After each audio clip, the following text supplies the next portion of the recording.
کل پرسوں مجھے کسی نے واٹس ایپ پہ بھیجا کہ کچھ عورتوں نے جلوس نکالا کہ ہم جیسے چاہیں زندگی گزاریں. کیسے گزاریں آپ؟ انہوں نے کہا انہوں نے لکھا ہے کہ میرا جسم میری مرضی، کہ جو مرضی کروں. بھئی یہ آپ کا نہیں ہے، یہ آپ کا نہیں ہے. یہ میرا جسم میرا نہیں ہے، میری آنکھیں میری نہیں ہے، میری زبان میری نہیں ہے. اگر تو یہ میری ہے تو میں اپنی مرضی کر سکتا ہوں. جب میرا ہے ہی تو مرضی کیسے کروں؟ تو کوئی چیز بھی میری نہیں ہے.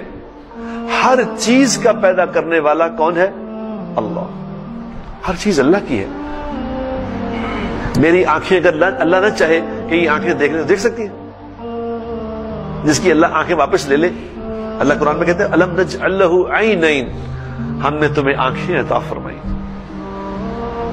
وشفتین، ہم نے تمہیں یہ خوبصورت ہونٹ عطا فرمائے.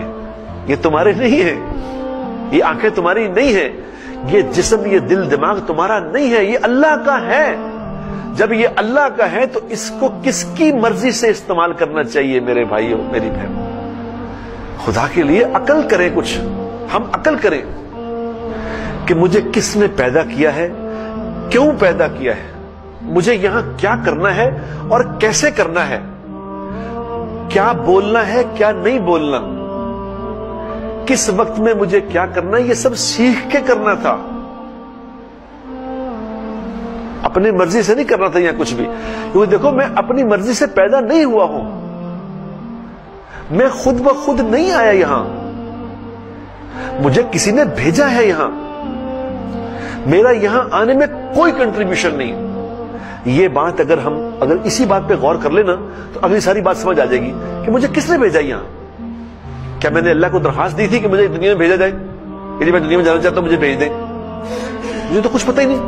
میری تو آنکھ کھلی، جب میری آنکھ کھلی تو مجھے پتہ چلا میں دنیا میں آ گیا ہوں. اب بتاؤ میرا کیا کنٹریبیوشن ہے؟ مجھے کیسا بننا تھا؟ مجھے مرد بننا تھا، مجھے عورت بننا تھا، مجھے خوبصورت بننا تھا، مجھے عام انسان بننا تھا، مجھے صدر بننا تھا، مجھے وزیر اعظم بننا تھا، مجھے ملازم بننا تھا. کسی نے پوچھا یہ بات؟ کیا کنٹریبیوشن ہے ہمارا بتاؤ؟ ہم تو بے بس ہیں ہر حال میں میرے دوستوں.